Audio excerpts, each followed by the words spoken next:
আসসালামু আলাইকুম। টান টান উত্তেজনা চলছে গোপালগঞ্জে এবং সেটি হওয়াই স্বাভাবিক। নিশ্চয়ই পুরো দেশের মানুষই গোপালগঞ্জের দিকে এই মুহূর্তে তাকিয়ে আছেন, যেটি সবশেষ পর্যন্ত আমরা জানতে পারলাম যে গোপালগঞ্জে এনসিপির পদযাত্রা কিংবা মার্চ টু গোপালগঞ্জকে কেন্দ্র করে পুলিশের গাড়ি ভাঙচুর করা হয়েছে, পুলিশের গাড়িতে আগুন ধরিয়ে দেওয়া হয়েছে গোপালগঞ্জের সদর উপজেলার উলপুর নামক একটি স্থানে।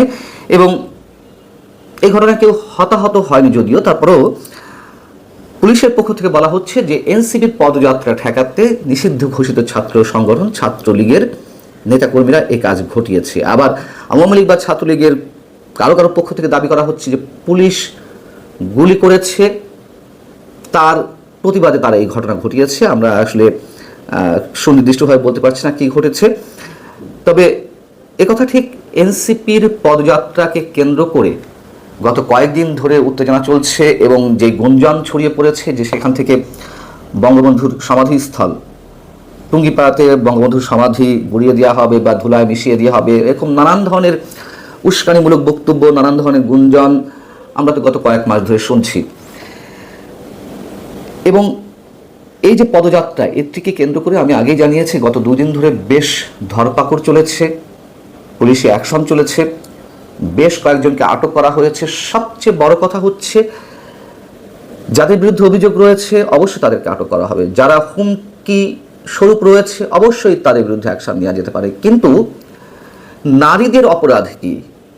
আমরা শুনতে পেলাম যে আওয়ামী লীগের কোনো কোনো নেতাকে আটক করতে গিয়ে না পেয়ে তাদের স্ত্রীদের আটক করা হয়েছে। যেমন গোপালগঞ্জের জেলা আওয়ামী লীগের সাধারণ সম্পাদক শাহাবুদ্দিন আজমের স্ত্রীকে আটক করা হয়েছে। শাহাবুদ্দিন আজম আরও মাসখানেক আগেই আটক হয়েছেন।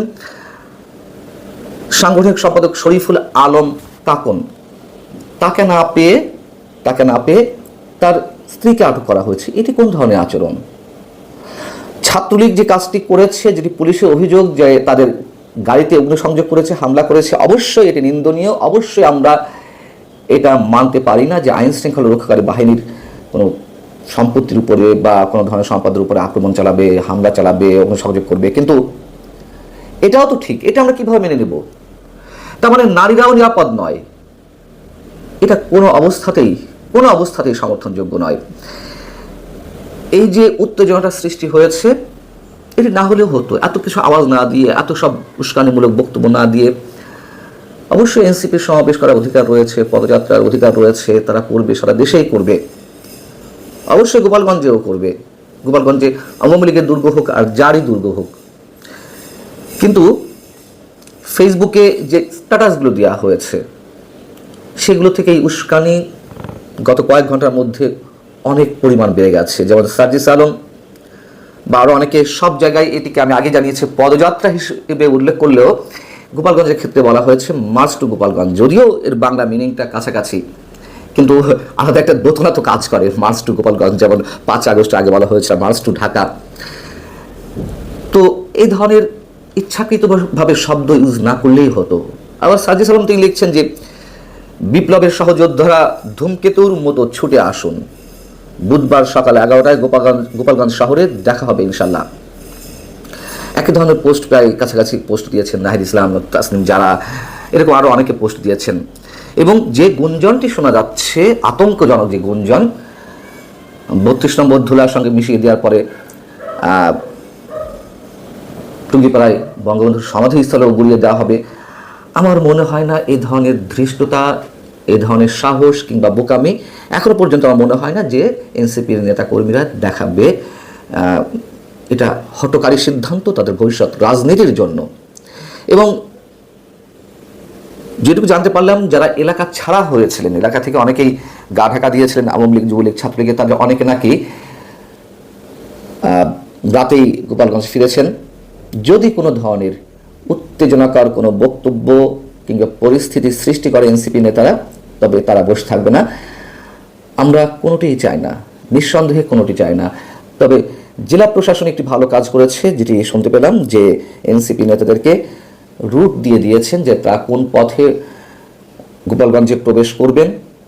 গোপালগঞ্জ পৌর মার্কেটের পাশে তাদের সমাবেশ স্থল, সেখানে যে রুট দিয়ে তারা আসবেন সেই রুট দিয়ে তাদেরকে ফিরে যেতে হবে, সম্ভবত সেখান থেকে মাদারীপুরের দিকে যাবে। এটা অবশ্যই জেলা প্রশাসন একটি ভালো উদ্যোগ নিয়েছে। আর সেনাবাহিনীর প্রতি মানুষের একটা যে আস্থার জায়গা ছিল সেই জায়গাটিতে অবশ্যই চির ধরেছে, আমি আগে বলেছি। তবে এইখানে নিশ্চয়ই সেনাবাহিনী তৎপর থাকবে, অন্তত এখানে আর সেনাবাহিনী কোনো ধরনের তাদের কাজে শৈথিল্য বলি বা যে কোনো কারণে বলি 32 নম্বর গুড়িয়ে দেওয়ার সময় তাদের যে ভূমিকা আমরা দেখেছি, অবশ্যই সেটি গ্রহণযোগ্য নয়। সেটি অন্তত গোপালগঞ্জের ক্ষেত্রে আর পড়বে না, এটি আমাদের প্রত্যাশা। পুরো দেশ একটা ভয়ঙ্কর আতঙ্কের মধ্যে এমনিতেই রয়েছে, তার উপরে নতুন করে এই বিষয়টির কোনোভাবে সৃষ্টি করা হলে নিশ্চয়ই সেটি কারোর জন্যই ভালো হবে না।